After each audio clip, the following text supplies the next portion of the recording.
What's it like being a content creator? What's it like being self-employed in the world of silver? I've got a lot to talk about on this subject. Strap in for a good old precious metal ramble as we shoot the breeze about all things precious metal and self-employed and the stresses and strains and joys that come along with that.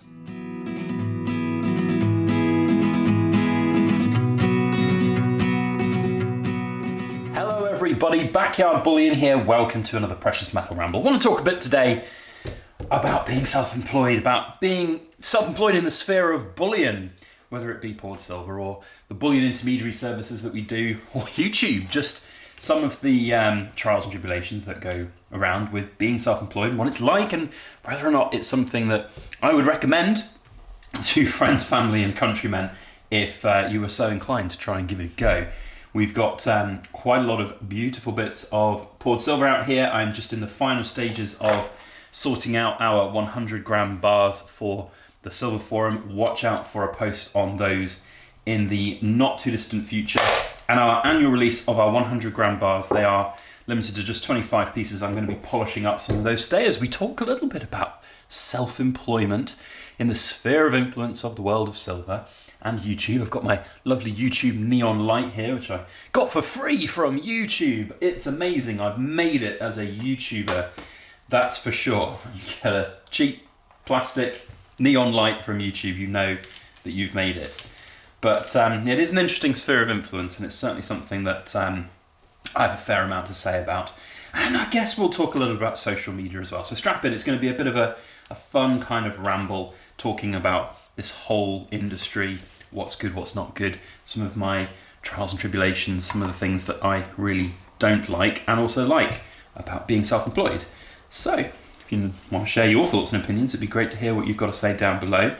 If you are self-employed as well, maybe not in this sphere of influence, but if you are self-employed, it'd be great to hear what you've got to say.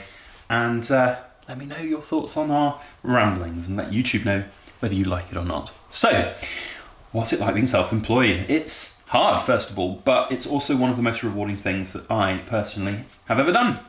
So, for those that perhaps don't know, because not a great deal of people do, I suppose, I used to work in kind of a very corporate-y world, sort of senior management within corporations. I'm not going to go into too much detail of exactly what it was, but I was dealing with a lot of people, and it was not very fun. I did not like it at all. And I quit being in the corporate wheel to be self-employed, to go and basically do similar things to what I was doing, but for myself and for other small businesses rather than big chunky ones. So I've been self-employed for a long time, and I had no regrets. Now, the sort of singular regret that I might have is that the earning potential of myself from a self-employed person to compared with sort of the corporate wheel was lower, but that was a sort of work-life balance decision, and I am so glad I made that choice. Making money is important in life, don't get me wrong, and as long as you're happy and you've got what you deem to be a comfortable life, varies from person to person. Some people will need ridiculous salaries to do that. Some people will just be happy pouring silver in there. Well, it was my kitchen, but now I'm in my workshop and polishing up my silver bars. That is more than enough for me, and I'm very content with what I've got. And I get to speak to you fine people on a daily basis on YouTube, which is fantastic. So from my perspective, self-employment was a no-brainer, and as soon as I kind of did it, and I've talked with a lot of other people who are self-employed as well about the process of being self-employed, and they said the same thing, that once you stop working for the man, you never work for the man again, you work for yourself. So that was a very clear-cut thing for me. To evolve it into poured silver and YouTube was a pretty gnarly step, that's for sure. When I say gnarly, I mean it was a daunting and still is quite frankly daunting. You know, being self-employed is a daunting prospect. You are leaving the security of knowing where your next monthly paycheck is going to come from to suddenly having to find that work for yourself and find that income for yourself somehow, somewhere, and actually get, that money in. It's difficult. You've got to graft. You've got to work hard for it. And a lot of the time you need to have a pretty good support network behind you. Like, I would not have been where I am today without Mrs. Backyard Bullion in the background supporting me, both emotionally but also financially. I've told this story a fair few times, but when I told her that I wanted to give Backyard Bullion a run as a sort of self-employed business, she made me do a business plan. She sat me down and did like a Dragon's Den presentation. It was hilarious. And I'm forever eternally grateful for that, because she allowed me to follow what I thought was going to be a really interesting sort of progression of my career, so to speak. And it was, and that's incredible. So, but it is daunting. Like every month with being self-employed, you kind of take your bookkeeping and you go into your next month and it's at zero again, and you think, what have I got coming in? What's going to be the next thing to do? How am I going to do it? Where is it going to come from? And sometimes you just have to trust that those things will happen, but there's always a fear that suddenly it won't, and you're the boss, and if you're at fear of sort of redundancy from your big for the man job, it's the same thing with self-employment. Any day it could just disappear. And also if you get sick, or if you're wanting to take holiday and stuff, that's a whole nother question, which we'll maybe address later in the video, but that's a bit boring about the semantics of being self-employed. But what about being self-employed within the sphere of silver? So very interesting industry, and not one that I had any experience of before being exposed to it through YouTube and stacking. And it was one of those things where I just, fell into it sort of with the poured silver. I made the videos and they just went, popular. People wanted the poured silver, and that's kind of grown from year and year. And I kind of evolved a little bit with my channel, because I wanted to do it all full time, but just pouring a bit of silver here and there wasn't really going to cut it. So I obviously evolved, and we did other things like the YouTube content, and then we did the group orders, and now we do the Bullion intermediary services. We have sponsorships and things like that as well. It's all about diversified income, and that's one thing that I would always say is very, very important. If you're in this sphere of influence, you can't rely. Silver at the end of the day is a volatile price point metal, and if you're a bullion dealer, traditional bullion dealer buying and selling, it can be very, very swingy, and you can be suddenly, having a bunch of stock come in one day and then it be valued less than you paid for it the next. It's not always the most healthy of industries for that. And I've certainly seen the swings of that go up and down, but I've tried to position myself in such a way that it's mitigating a lot of that issue, and we just kind of crack on with making our bits of poured silver. And it's an interesting one, the silver industry for sure. And I've seen it change a lot. I've seen a lot of new product lines come out from coin perspectives, from mints around the world. I've seen attitudes for various different mints change from around the world as well. We've got, of course, problems in the UK with the raw mint. We've got problems in the US with the US mint. There are issues all around the world, and then there are new mints that crop up and they do incredible work and incredible things, and they put these national mints to shame. But then they sometimes are a bit flash in the pan and they disappear, or perhaps they don't have the longevity that others do. It's a tough industry to get into, and it's not necessarily one I would recommend to everybody. And there's a reason why everybody can't just go and be a bullion dealer from their bedroom, because it is a hard business. You have to think about your brand, your product creation, everything that you're doing on social media, and how you're presenting it and yourself, and what kind of aspects you go to. You've got to be unique. You can't just be another generic YouTube channel with a shocked face in a basement and flames all around your thumbnail. And people have seen that. There's been enough of that. I think, being yourself is really important. That's what I've always striven to be. Striven, is that the word? Strived to be. I like striven. We're going to say striven. I've always striven to be, just a guy who talks about shiny things, share my honest opinions on stuff. And I've been, I think, pretty consistent with that messaging. I've done my fair share of a little bit of clickbaits here and there, but generally it's always been with a bit of tongue in cheek and a bit of jesting about the craziness of the market when we refer back to things like Wall Street silver and stuff like that. So it's a difficult one if you're going to get into things. Certainly from a poured silver perspective, let's talk a little bit about that as we're polishing up some of our bars here. So I've been doing poured silver for Backyard Bullion since 2016. I think it was July 16 I started. When I turned to Mrs. Backyard Bullion and said, I want to buy some silver and melt it. And I got the biggest raised eyebrow you'll ever imagine. So since then I've done a lot. And I've tried a few other things. I've tried sandcasting, I've tried delft clay, I've tried various other techniques to make bits of silver. I've even tried a little bit of gold pouring. That didn't really turn out as well as I'd have hoped. So lots of different things that I've tried, and I've just, I quickly sort of realised that I was good at one thing, and that's making very pretty looking bars. Yeah, let's do a bit of a close-up on some of these beautiful bars. Let's get these three here. And you know, I'm very good at what I do, and I don't need to pretend to be good at other things like 3D sandcasting and stuff like that. There are other people out there who are far better than me at those kind of things. So I just stick with what I'm good at, and I think that's a really important message for people. You've got to have a unique thing that's right for you, and my thing is creating these beautiful bars and the branding that goes along with it, and that's what I've been consistently doing for nearly 8 years now. And you don't have the longevity in this industry and have the wonderful supporters of your brand and your silver without that consistency, and that's really, I'm very fortunate for that. I've worked hard for it, but I'm also not immune to the fact that there's a great deal of fortune that comes with any of this. And for any sort of small business out there, or any entrepreneur out there who's looking to get into something, a lot of the major success stories that you see out there, there's a lot of hard work that goes into it, but there's also some fortune, you know. Otherwise everybody would do it. Everybody who's got a bit of graft about them could make it to a certain degree, and you have to put in that work, there's no doubting it. But certainly with social media, there is an element of luck, and I wouldn't be where I am without the luck that is YouTube and the channel that we've created and the community that is behind it, that's enjoying the content. I mean, I just turn the camera on and I talk. I don't have a script, I don't have a structure.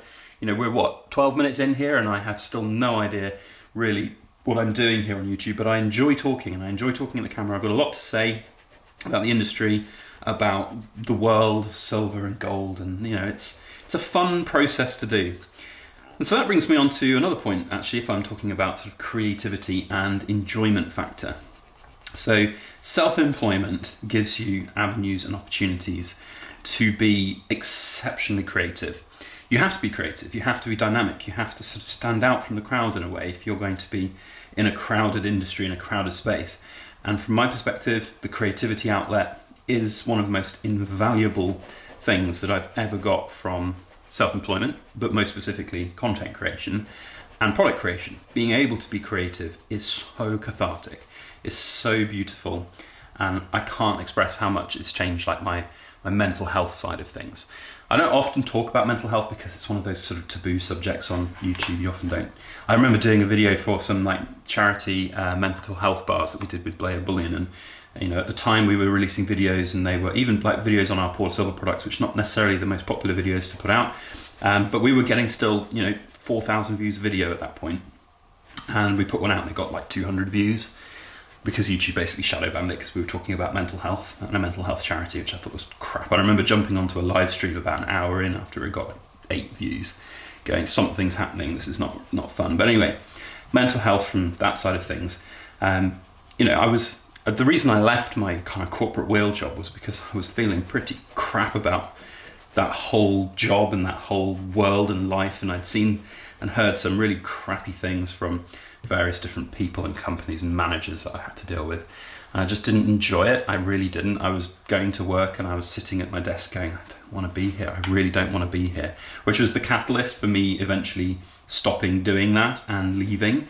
You know, it just broke me, and I didn't really think how much it broke me until I found another outlet for it. And when I was self-employed before Silver, there was an element of that sort of malaise still about me. Don't want to say that I was depressed. I've never diagnosed with depression or anything, but there was definitely a malaise about what I wanted to achieve and how I wanted to achieve it. And whilst I was getting some exciting stuff about being self-employed and bringing in new clients, you know, there's nothing more incredible than working hard and networking and finding a new client and bringing a client on board and having that being recognized as something that's great and hard work that you've put into it.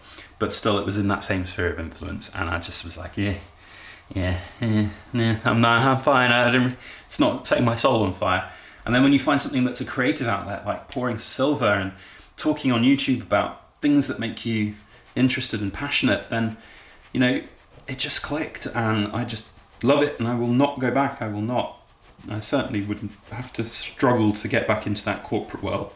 There's so many different outlets that I can envisage now for me personally, mentally, going forwards, and that's more important, in my opinion, than you know, having the sort of corporate world salary, so to speak. And it's one of those silly things where, if I'd done it sooner, I would have been, I think, a different person sooner. I'm very much a different person now to when I was working for the man before. So there's definitely some life lessons to reflect in that. So yeah, self-employment is hard, and now I want to bring on to sort of the things I don't like about self-employment. So there's a lot that I've talked about there that's good. And if you're still watching, what are we, 16 minutes in? Then kudos to you. You are a true rambler. Thank you very much indeed. Tell you what, we're doing a little test these days to see who is truly a rambler. Which serial number of bar am I holding up right now? There you go, you can see it. So you have to tell me which serial number that is. I'm going to polish that one right now.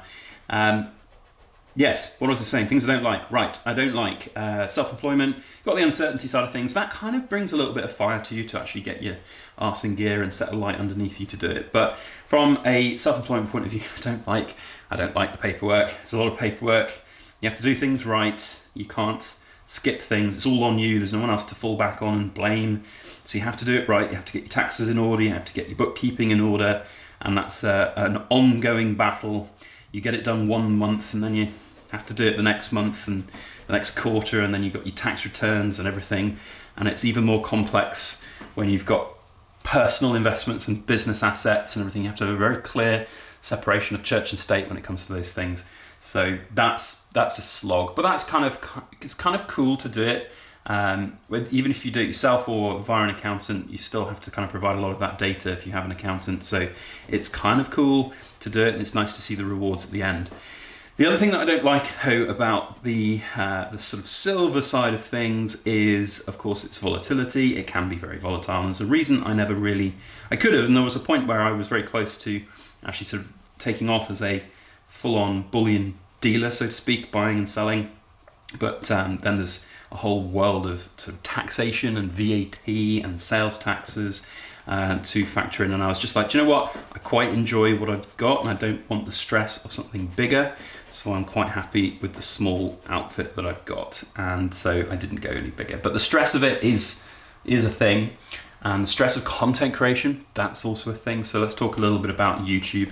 Really great cathartic outlet for creativity. There's absolutely no doubting that you can be very creative on YouTube, and you can be very creative with poured silver.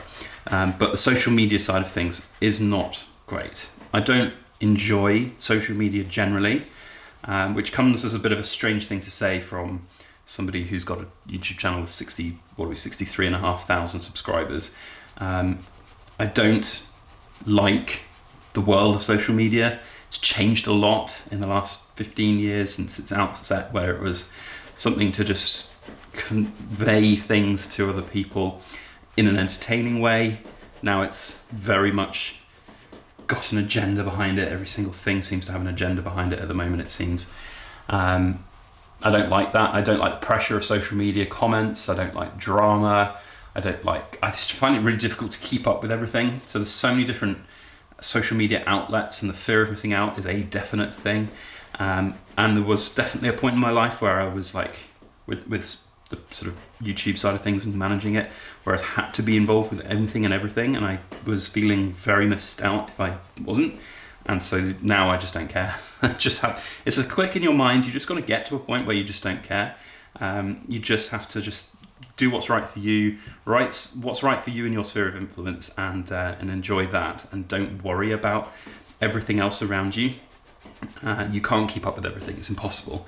There are times when there are other content creators who will, reach out and they'll say, have you heard about this? This is an incredible thing. We mentioned you in this one, and it's like, I'd love to be able to just sit there and watch every single content creator that's creating stuff out there. I just can't, though, because there's too much bloody content. It used to be a little bit more manageable. I suppose when you're a smaller channel and you want to sort of engage more with those bigger content creators to maybe get a leg up, that's all fine and dandy. But when you get to a certain point in size, you have 15, 20 emails a day coming in from people, subscribers, viewers, inquiries about business, and just people sending really nice messages. But if somebody takes the time to email me and say something nice, like they've enjoyed a video that I've created, or they want to thank me for helping them get into stacking. I don't want to ignore that, and sometimes I find it very difficult to find the time to sit down and reply to every single one sincerely, rather than just a boilerplate copy paste reply. And it's the same with YouTube comments. I'd love to be able to sit there and reply to every single YouTube comment that comes in, but there is a point where it becomes almost too much to mentally handle, rather than like I could physically find the time in my day perhaps to sit down and do them all, but it's hard. So I've kind of resigned myself to the fact now that I'll read 99.9% of all the comments. They come up as push notifications on my phone, and I sit there and I'll read them all, and I'll try and reply to the ones that I can. But each time I sort of have a big question in a YouTube comment, it takes a small chunk of my soul away to find the energy to do it. And that might sound really strange. It might sound a bit arrogant to some people, but I don't think you will really understand where that is coming from unless you've been in a position like I have or other creators have.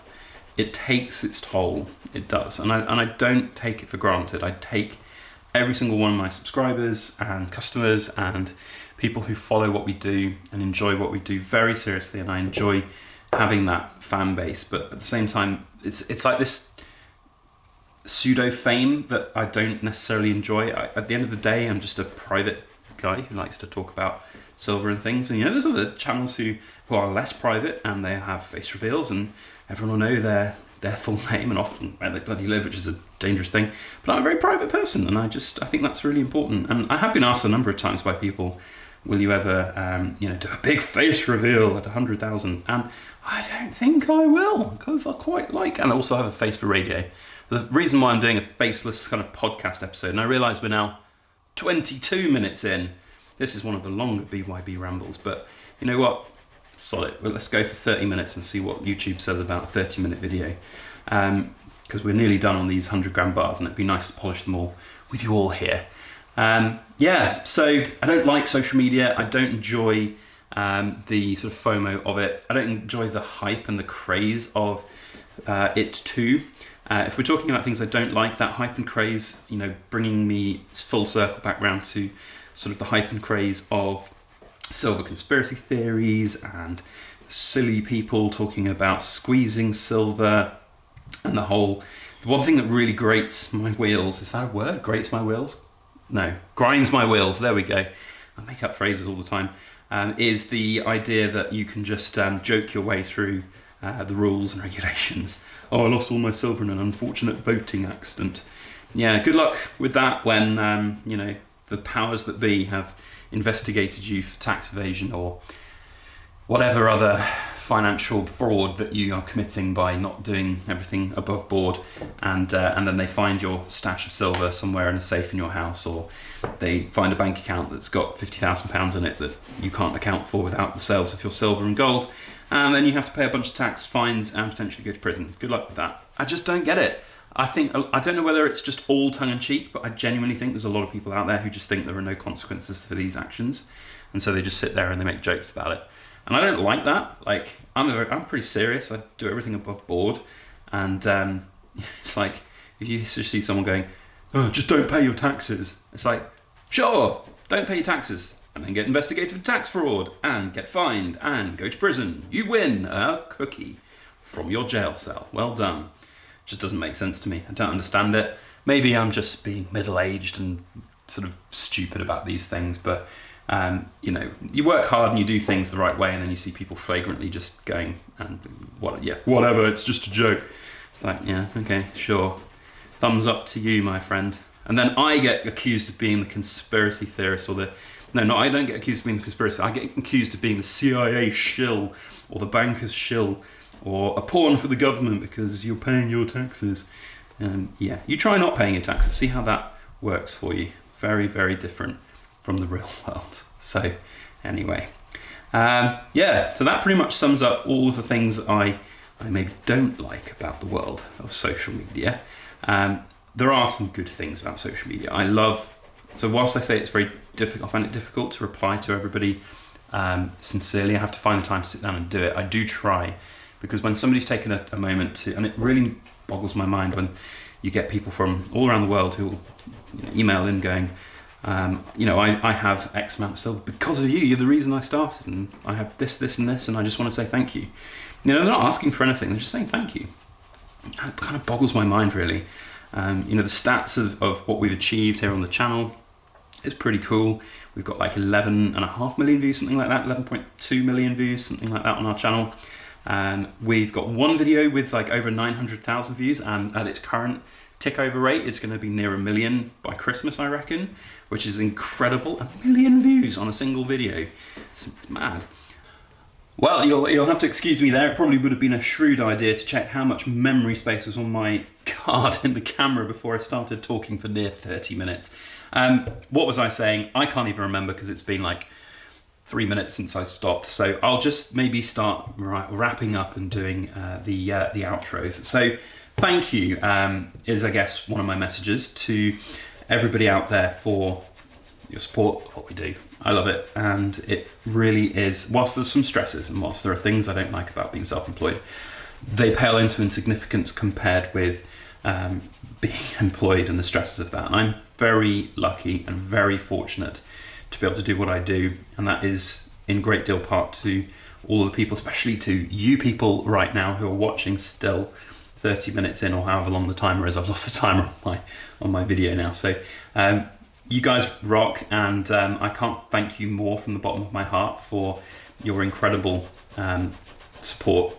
It means more than you know. Like I said, with some of the mental health issues that I've had over my years, this is the happiest I've ever been in my life, and that's something that I think is priceless. So that's incredible. And long may it continue is what I say. I will continue doing what I do while I love it. If there becomes ever a point in a time where I am less excited about the world of content creation, YouTube and the like, then perhaps we'll maybe think about wrapping things up in the world of BYB. But for now, I love what I do, and I don't really see a change in that happening anytime soon. If you are in the Backyard Bullion Ramblers Club, we have a very limited number of our 100-gram bars. So basically what I've been doing over the last week is emailing everybody who bought them last year, and a vast number of people have already taken up. They're very limited every year, only 25 of them. There will be, I think, a few available, not very many, but fear not, because we also have the 100-gram silver forum bars coming very soon. So you saw me polishing up all of these BYB bars today, and that took me half an hour to do 25 of them. We have got 175 of these now to do, as you can see here. 175 of them. So yeah, lots of work ahead of me, and I'm excited for that. And I would think probably this time next week, the official release of those 100-gram bars will happen. So yeah, and then here's a little sneak peek for anybody in the back end of the video. We've started production already on the 2025 edition of the 1 ounce bars. They take a long time to make, and I won't be able to finish them and hallmark them until January 2025, but there's the pouring bench. We are getting production underway for those 1 ounce bars. You can never start too soon is what I say. And hey look, if you don't like chopped up silver, there's a chopped up metal ore bar. So yeah, there we go. Thank you all for watching, especially to my Backyard Bullion Ramblers. You guys are amazing and you rock. Oh, if you want to see something super special, here. Whoa, there we go, we've got some chess pieces on the way. Checkers set as well. More chess pieces over there. Big stuff ahead of me. Anyway, thank you all for watching. We'll see you on the next video. The Cool Kids Club members, oh my God, if you've watched to this point, you're super special, extra special cool. We love you. We'll see you on the next video. As always, please make sure that you like, share, comment, and subscribe for more.